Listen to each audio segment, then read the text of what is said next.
Ноль. Тифа. Тинькофф 15 миллион. 15 миллион жасадык, а? Биринчи транзакция болду. Анда мага келди. Окей. Мага кошелек меники, да? Да. Мага кошелек. Барын өзүмө которуп алдым, башымда. Эми дос, буйга сатсам болот да, ошонучу. Мен аркылуу сата албайм. Йобитте жана көрдүм. Йобитте келесиң, чын да жасадык. Нерден Нурлан депчи 15. Кыскасы айткандай эле, муну любой адам жасап кое алат да. Ошон үчүн эч ким жасай албайт деген ойдон алыс болгула тугандар. Нурланга ушун жөнөтүп койгула. Нурлан коин деп жасап койдук. Ачылгандан башка эчтеке билбейт десең.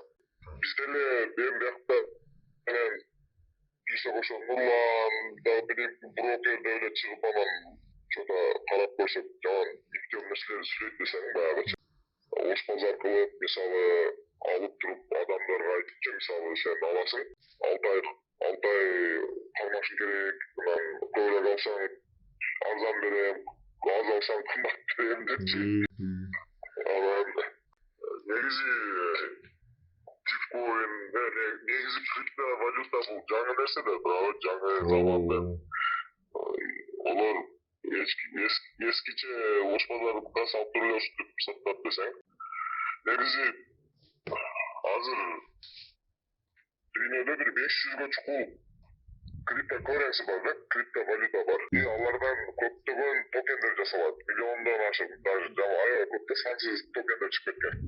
Анан токендер мисалы Ethereum based токендер толтура, Binance based, Bitcoin based толтура да. Булар болсо Ethereum'дан жасашты. 15 миллион депчи. Анан бир азаттыкта Нурланда интервьюсун көрүп калдым эле. Биткоинга салыштырышат десең, булар өздөрүн. Биткоин мисалы ал өзүң билгендей эле электрондук шахтадан казылат. Еще ал 2140-жылга чейин казылат да. Эч ким контролдобойт, ал майнинг болот. А токенди бул жөн эле биз өзүбүз осор менен деле жасап көрдүк. $500 болсо, сен деле жасап коесуң. Биз Нурлан коин деп жасап койдук. Тырковдун тысын алып коюп, Тырковду жасап көрдүк. Ал имеет значение самы. Анан бияка кирип, Этерскандан кирип текшерсең, булардыкы ошол 15 миллиондун холдерс деген жерге кирсең, 48%-ни бирөө кармап отурат кошелегидачы. 7 миллион тифкоинди. Анан 3 миллионду дагы бирөө кармап атат экен, бирок бул ошол 2017-жылдан бери бунун кошелегине кирип чыкпаптыр да. Бул по-моему унутуп калганбы бирөө.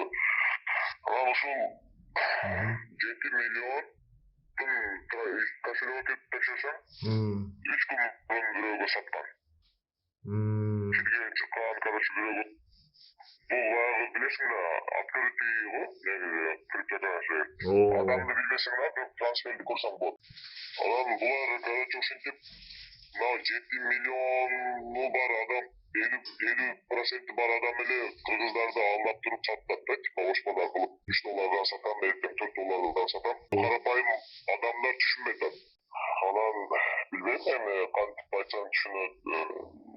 Мен мисалы биз балдар менен көтөн бери ошо телеграмдан ачып айтабыз. Түшүнгөн түшүндү, анан түшүнбөгөндөр брокерге окшогон, ошо брокер эчтекени түшүнбөй эле криптонун кырсын түшүнбөгөн адамдар брокер болуп алып, ошолор ажылдайт десең. Аида Касымария жазып көрдүм, ушундай кооптонуулар бар, карап көрсөңүздөр десем. Макул деген бойдон үн чыккан жок. Эчтеке реакция да кылган жокпу жагандай. Карап көрөбүз деп эле ошол бойдон жооп бере элек да. Бул мисалы билесиң да, биздин баарыбыз эле көпчүлүгүбүз мигрантпыз деген. Мисалы сен Россияда экенсиң, мен да жүрөм. Дагы бир досум мисалы Германияда жүрөт дегендечи. Эчтекени түшүнбөй карапайым калкып да, бейнетпен тапкан акчасынан ушундай шылуундар алып койсо, мисалы эртең 7 миллиону бар адам сатып берет дагы. Жок, ортодо эчтеке жок. Булардын бир нормальный сайты жок, же маркет капы текшерсең нөлгө барабар. Боздук да мындайча айтканда. Основной тиги еще плюс бир эле биржада болуп атпайбы тиги жана мусорка биржа Юбитте. Аны биз текшердик, баягы Юбит дегенчи, ал анамызге мындай эле мусор баягы экен да. Коинду чыгарып коет экен. Эгерде сен 2.6 биткоин төлөсөң, долларга $165,000, $163,000 болот. Мисалы $160,000 мен болсо берип туруп, жанагы Булар деген жасаган токенди чыгарып койсом деле ала берет. Анан бирок буга окшогон тип-коиндар толтура да. Айырмасында мен айтып берейин, кандай фейк менен чын токенди. Мисалы шибалар деле канча гана квадрат миллион болуп жасалган да. Ал майнинг болбойт, жасалган. Бирок жасагандан кийин ошол шибанын артында турган тим жарымыны баягы этериумдун black hole деген баягы бар, ал жерге сен которосуң, бирок эч качан чыкпайт да, ал жерчи. Этериумдун өзү которгон, анан 5%-ни өздөрү үчүн алып калган, чтобы баягы болчу шибаны өнөктүрүп реклама кылып, ошол жердеги тимге акча төлөш үчүн 5%-ни алып калган. Мына жанагыларга бошот, то есть баягылардын балансына которуп берген. Криптакон башка болсун, айдан ачык көрүнөт, текшерсең көрүнөт. Ошондой. Виталий болсо ал этериумга түшкөн акчанын баардыгын өзүнүн бир сомго тийишпей, баягы которуп салган да. Африкадагы бир деп коет эле кайрымдуулук бирдеркелерге которуп салган. Анан кирсең, мисалы social profile дегенге кирсең, баягы бар өзүнүн официальный сайты бар, официальный сайтында еще жазылып турат, биз ушул деп айдан ачык көрүнөт. Мисалы крипто менен илгиленген адам кирсе, значит бул чыныгы токен экен деп сразу билет. Тиккоинго мисалы чынгыда тиккоинго интернетке кирсе, бир дагы мисалы биржада жок. Анан 48%-ни бирөө алып алган, монополист. Ошол канча десе баа ошончо болот да. Мына 7 миллион сатуу бүтмөй, то есть бүткөнгө чейин булар бааны көтөрүп коет өздөрүнчө. Окей, булай 10 болду, булай 100 болду. Ошонун 7 миллион сатуу бүткөнгө чейин ошонун аралыгында сатып алып алган кыргыздар болушу мүмкүн. Мисалы бүгүн мисалы $2 алып, 2 айдан кийин мисалы булар баасын 10 сомго көтөрсө, сатып алгандар болушу мүмкүн да. Бирок бул шар сыяктуу бир күн барып жарылат. Немелер көп экен го жана кредит алып алгандар, зарплаталарын жоготуп 30,000-40,000 алгандар бар экен го.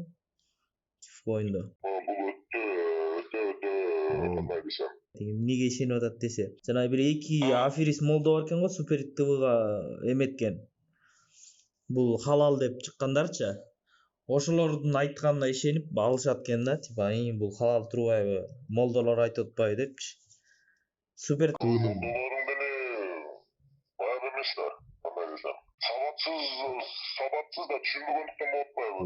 Ошончо даже милиция, прокурор ошолор деле алгандар болот да, мынча. Жо тиги жана ошо Супер ТВдан деле көргөндө тиги журналист бала суроо берип атса, ошонун почти жарымына жооп бере алышкан жок да, нормальчы. Основной жооп бергени эме эле болду, эмне бул деген технологиянан биткоин деле ошо убагында ушундай болгон, анан биз деле биткоиндай болобуз депчи. Булардын ишенген ошондой экен. Биткоин кайда, булар кайда? Ошодо. Биткоин биринчиден ал токен эмес да, ал криптокуренси. Ал ошо электронный шахтада майнинг болуп, эч ким контроль кыла албайт. Мисалы кошелегиңа сен чындап эле акчаң менен эле сатып албасаң, жөн эле которо албайсың да, анычы. Мисалы Шиба Ину ушундай кылган, жарымыны Виталикке которуп, жана этериум бар, колго этериум. 5%-ни өзүнө алып, калганын биржаларга бошотуп, биржаларга салып берип туруп каласың. Анан ошо жана контракт деп коет го, сен орусчасын мен билбейт. Контрагыны күйгүзүлгөн да. Андачы эли кыла албайт. Контрактты сен видеодо орусча билдирбей деп атпсың го, мен просто орусча уже и так эле Бишкекте начар болчу, уже отуп калдым да. Орусча кайсы видеодон айттым ошо жөндө? Контрагыны сурадым го, контрагыны сурасаң. Исходный код го. Деп сурасаң. Исходный код ошол контракт болуш керек. Контракт деп коет да, ар бир токендин өзүнүн контрагы бар. Эгерде бул контрактты мисалы күйгүзбөсө, ошол мына Тырков деген адамчы, ал өзү каалагандай ойнобой берет да. Искусственно баасын көтөрбөй. Фейк деген. Бул деген фейк деген эле. Анан еще булар айтып атпайбы, типа биз блокчейн элебиз, блокчейн депчи. Булар вообще блокчейн эмес турбайбы? Блокчейн да Блокчейн эмес эле кошелекке которуп, сен мисалы этерскандан токен жасасаң, ал автоматически түрдө даяр болду деген да. Сен сага 16 же 15 миллион уже сага жооп берди даяр кылып же кодторго. Сен ошолорду эле баа кылып коесуң, кошелегиңе которуп, баа кылып дегендей. А шибалар деле ошо жасалган, просто алар эмне кылган? Жарымыны этериумга берип, 5% өзү алып коюп, калганын баягылардын балансына которуп берген дагы. Ошо исходный код дегенди күйгүзүп салган да. Өздөрү да баштара албайт. Андай мындай логично эле да, аны бааны эч качан өздөрү чечпейт, биржа чечет деген сыяктуу. Булар ошпода кылытпайбы? Аны айтсаң, түшүнгөндөр түшүнөт, түшүнбөгөндөр билбейт. Түшүнбөгөндөр өтө кыйын экен да, мындай сабатсыз адамга биринен түшүндүрүш өтө кыйын экен да. Силер кыргызды көрө албай атасызбы? Эгерде окей, булардын бир нормальный сайты болуп, ишибал сыяктуу мындай ачык айкын болуп байкалса мен болбойт да. Бага турган болуп атса эмне кылабыз анан? Еще жана булар эме кылат турбайбы, жана биз окутабыз, үйрөтөбүз деп атпайбы? $100. Короче, булар окутат экен дагы, основной суть посредник болушат экен да, типа тиги биржадан TYV COIN'ди $1.90 сатып алып, элдерге $3 сатышыпчы. Мен биржа дегенге деле ишенбейм, себеби юбитке кирип текшерсең, жалпы сумма $3-4 эле баягы болгон да. Толук эмес, Трансфер болгон. $3-4 эле трансфер болгон. Адамдар азыр үйлөрүнө сатып 100 000, 200 000 киргизип атпайбы? Алар деген мынабы 48-7 миллион TYV COIN'и бар, мошенникке эле посредник болуп, ошонун кошелегинен алып берип сатышат. Буларчы биржадан эмес. Мисалы мынабы 7 миллионго холдерс дегенге кирип туруп текшерсең, 3 күн 22 саат мурун аут болуптур. 8550 баягы TYV COIN бирөөгө жөнөтүптүр. Андан кийин 4 күн мурун 591.814 TYV COIN'ди дагы бирөөгө жөнөтүптүр. Бул көрүнүп турат да, кимге жөнөткөн, качан кирген. Өзүгө кирген аз эле, 1,5 миң кириптир, 2 миң кириптир. Өзү дагы бирөөгө 1.723.044 TYV COIN'ди дагы бирөөгө жөнөтүптүр да. Бул деген ошол посредниктерге берет, дагы посредниктер таркатат деген да. Бул вообще номер 1 лохотрон деген болчу. Жок, мен мисалы башында жана трейдербиз, анан ушундайбыз десе, мен настоящий трейдерлерго деп жүргөм да, типа там биткоиндан жарым ала калып, кайра сата калып өскөндө. Мисалы эфириумдан ала калып, сата калат экен деп ойлогом да менчи. Анан булардын фокусу жалгыз эле TYV COIN болуп атпайбы баягы. Ошондон деле байкасаң. TYV COIN'ди мен жетешкенге карап кирип туруп эле билип койсоң болот да, лохотрон экенин, нормальный сайты жок. Акчасынын көпчүлүгү бир адамда кошелекто, биржага баа кылган эмес, балансына берген эмес. Майнинг этилбейт да, бул токен да. Уже токен все болду, да? Токендин айырмасы ошол криптокурренсинин астында жасалат да. Сразу сен бир жасатканда эле өзүң коесуң, мисалы 10 миллион болсун же 1000 токен болсун депчи. Кийин мисалы булар 7 миллион түгөткөндөн кийин дагы кайра жазап алышабы мүмкүнбү? Жасап, мисалы сен ачып атканда өзүң ошого баа коесуң да, кээде кошсоң болот. Мисалы флот деген токен бар. Ал көбөйбөйт, наоборот, ар бир трансфер сайын ошо трансфердин саткан адамдын какой-то бир процент, 5% күйүп кетет. Ошол сыяктуу да, бирок мен TYV COIN'ди ошо билбейт экен, кошсо болобу, болбойбу. Баягыда максимум total supply 15 миллион деп турат. Мен тааныш болам Бишкектеги айтат, жакында концерт берген атышыптыр деп TYV COIN. Жана продажный блогер, жана мен видеомда да чыгардым го. Ким эле? Канат шоумен деген эме. Сапсары бала. Ал билем, онун контенттери деле жаман турат. Ошолор аябай рекламалапчы. Аларга акча төлөсөң кылып кое берет экен да. Мисалы айтат да, эми ал деле толкун билбейт, TYV COIN эмне экенин, кандай экенин, анан $1 нерсе значит реал эле, чындап эле токен экен деп дагы мен сага 10 000 TYV COIN берем десе, кылып кое берет да. Эми $10 000 болуп калат деп туруп ал деле кылып кое берет да, рекламачы.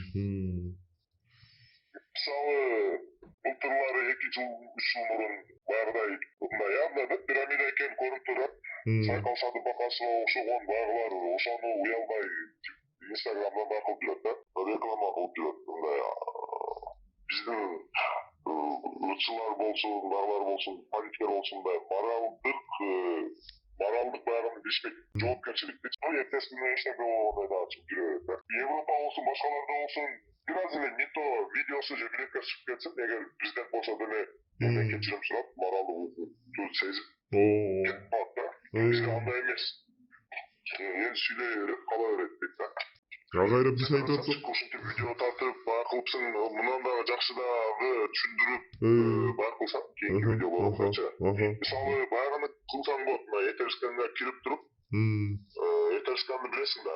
Ар бир криптокуренсинин өзүнүн баягысы болот да. Мисалы, этериумда жасалган миллиондогон токендер бар да. Ошо миллиондогон токендерди etherscan.io деген жерден кирип туруп, мисалы, Тытков деп жазсаң, сага ошонун фонун көргөзүп берет. да. Эместе мисалы, картырагы көрүнүп турат. Мисалы, мен Тытковдо турам, social profile дегенде not available деп турат. Info дегенде дагы жок. Капитализациясы 0. Только трансферлерди көргөзөт, анан холдерлерди көргөзөт да. Ошондой кирип туруп, ошол жерге мындай кыстарып туруп, мынакей мынабу 7 миллион адам мага кармап отурат. Депчи, 7 миллион адамды бир адам кошелектөө кармап отуруп, асоонун ошонукудан эми алып болуп атат да. Калгандарын текшерсем көп деле эмес. Эң көп ошол 7 миллион адамды кармап отурган балардын мошенниктин кошелегине чыгып кирип атат да. Өзү мындай кайра башкалардан алып атабы же алган жокпу? Кайра башкалардан алып атыптыр, бирок өтө аз баягыда. аз объемдо, мисалы. 8 миң типа аз объемдо өзү башкалардан нормально жөнөтүп атыптыр да. Миллион кылып келечи. Анда чында адамдар чыгарам деп калганын акырын алып коюп аткан экен да, доверие кылып типа. Бул бааны байкалышат да буларчы. Бир четеден алат дагы, мына $3 болду дейт да, экинчи четеге салып коет да. Ошентип акырын мошеннический да, бул акырын сатып туруп, сатып бүткөндөн кийин мисалы, мына 7 миллион адам 7 миллионду 48% биткоинди кармап отурган ал кыргыз эмес деле болушу мүмкүн. Мисалы, Нурланга окшогон пешкаларды коюп туруп, сатып атканча. Мисалы, Тытков дегенге караганда бул деле ошол Истерин Европеян бирөө да. Рус, Украин, Литовский айтор бирөө болушу мүмкүн. Же жана Кеңешбек Билемкеевич деген бир чоңубуз бар дейт. Балким ошолдур, эми Кудай билет ким экенин. Мен просто бул трансферлеп коюлат да бул жердечи. Брокердин бирөөсүгө дагы мындай нормальный суроо берсең, вообще сурооңа жооп бербейт дагы. Сен жанагы эле биткоин деле мусор болгон, биз 100 болсок силер ушул бая каласыңар, койсоңар силер кыргыздар ушинтип байкалат деп эле жанагыдай дежурный сөздөрдү айтат да. Конкретный аргумент жок, Мындай конкретный суроо берсең, жооп бере албайт да. Мисалы, Шиба сыяктуу булардын конкретный планы болуп, ушинтип биржаларга коюп койгондо бизге популярно көргөзүп эле, мына көрдүңбү? Бул биз мына Binance'га салганбыз депчи. Биздин идеябыз ушундай. Ар бир токендин идеясы болуш керек да. Идеясы карап турган адамдар алат да. Булардын бир идеясы жок. Идеясы бош базар. Баягы көрсөм алерге болуп да макырыпчы, Булар деген бала. Кайсыны? Анталияга барып мындай кылды деп ашкарик булардын эң башында турган Булар деген блогер бар. Ошодон неме тиги канаттын видеосунда ошол интервью берип чыкты го неме деп тиги. Деле битке ошо криптавалютада миллионер болгон адам деп. Аябай мактап ошону. Эми ошол адамдарды лохотрон кылып боздуктан байкалат да, мына шайтандарча. Аны сен дагы мен дагы кылып коем керек болсочу, мындай этеринде жөн эле $500 токен жасап туруп эле, ошону ошпозорский кылып кошелектен сатсаң, ал дегени сен боздукту сатпасың дегени да. Идея жок, ортодо бир баягы жок, биржа жок. Ал деген вообще мошенничество да, ачы. Короче, токен менен крипто currency'nin айырмасы ошол. Криптокуренсилер мисалы биткоин, этериум булар 500 жакын ушундай азыркы маалда 500 жакын криптокуренси бар. Алар сен айткандай майнинг болуп казылат да. Анан ошол криптокуренсилердин астында токендер жасалат, булар казылбайт. Сразу эле жасаганда эле жасалат да. болчу, ошо жасап аткан адам өзү жасайт. Любой адам жасайт, бирок кимдин идеясы күчтүү, ким мындай адилеттүү баягы түзүп берет сатып алуучуларгачы. Ошого карап туруп алышат да. Мисалы булар TYV эч качан мисалы 1000 жолу гарантия берип, биржага нормальный биржага чыкпайт. Уже фейк экени белгилүү да. Карап туруп эле албайт эч ким болчу. Булар сабатсыз адамдарга сатат да. Баягы типа эме деппи? Айткандар эле, сиз биткоинди кое бербейсизби албай. Анан муну да кое бербейсиз деп. Биткоин $60,000 болду дейт. Биткоин менен эч качан салыштырбаш керек. Жок, бул жерден интересный ситуация болуп кетти да, жана комментариядан дачы. Видеонун комментариясына жазып атышат, азыр күйүп атышат да барчы. Барактап. Неме мурун айтып атышпады эле, биткоинго окшош биткоин болот деп, жана кайра комментарияда жазып атышпайбы, биткоин бөлөк, биздики бөлөк, биз токен бөлөк, анан коин бөлөк депчи. Анан бирөөсүнө неме суроо жаздым да, бирок жооп берген жок, эме депчи. Биткоин эмес, коин бөлөк, токен бөлөк болсо, эмнеге тиф коин болуп, тиф токен болуп албайт белеңер деп жазгам негизичи. Булар мындай ошол сени менен ажырашкан брокерлер деле сабатсыз адамдар да, баягы.